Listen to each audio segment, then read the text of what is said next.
J'avais envie de faire un petit point sur ce qui est en train de se travailler en ce moment chez beaucoup de personnes avec lesquelles je dialogue, avec lesquelles je communique.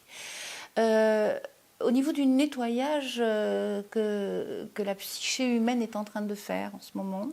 Et ça concerne principalement la façon dont on utilise notre pouvoir. Je dirais les ères qui ont précédé, on va dire l'ère du poisson, avant il y avait l'ère du bélier, avant il y a eu l'ère du taureau. Donc toutes ces ères que nous avons traversées, l'humanité a avant tout investi l'ego, construit l'ego, c'est-à-dire construit une conscience individuelle qui est capable du coup de développer un libre arbitre, c'est-à-dire de décider qu'est-ce qu'on a envie de servir, à quoi on a envie de servir et comment on a envie de participer. Ce qui est finalement le passage de l'enfant à l'âge adulte. L'âge adulte, c'est maintenant je viens et je participe et je peux apporter ça. Donc c'est ce que l'humanité est en train de vivre, ce carrefour-là, de passer de l'âge de l'enfant, où on attend de l'extérieur qu'on nous donne ce dont on a besoin, à l'âge de l'adulte qui dit maintenant, moi, je viens participer avec ce que je sais faire et avec ce que j'aime faire. Et donc cette charnière dans laquelle nous sommes nous amène à changer de prise de vue, à se balader, à regarder avec une conscience différente.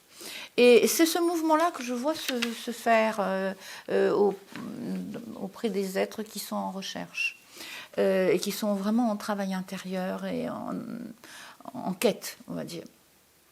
C'est-à-dire que l'être se pose la question, est en train déjà de nettoyer, on va dire, les expériences passées où il y a eu dans son sillage, dans son expérience, des abus de pouvoir, dans le sens où c'est eux qui étaient en train d'abuser ou c'est eux qui étaient abusés.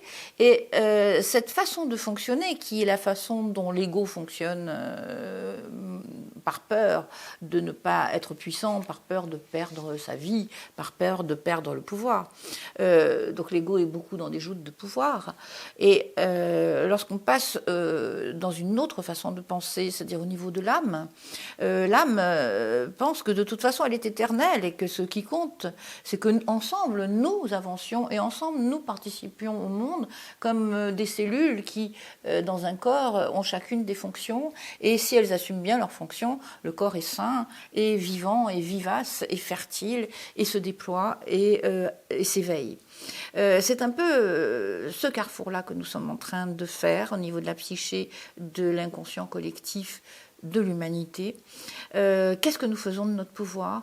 Quelle est notre spécificité? Et pour cela, quelque part, il est important de se connaître, il est important de s'écouter, il est important d'arrêter de regarder à l'extérieur ce que nous devons être, parce que si nous sommes en accord avec nous-mêmes, notre participation au monde sera beaucoup plus unifiée, sera aussi un vrai cadeau pour autrui, un vrai cadeau pour nous-mêmes en même temps.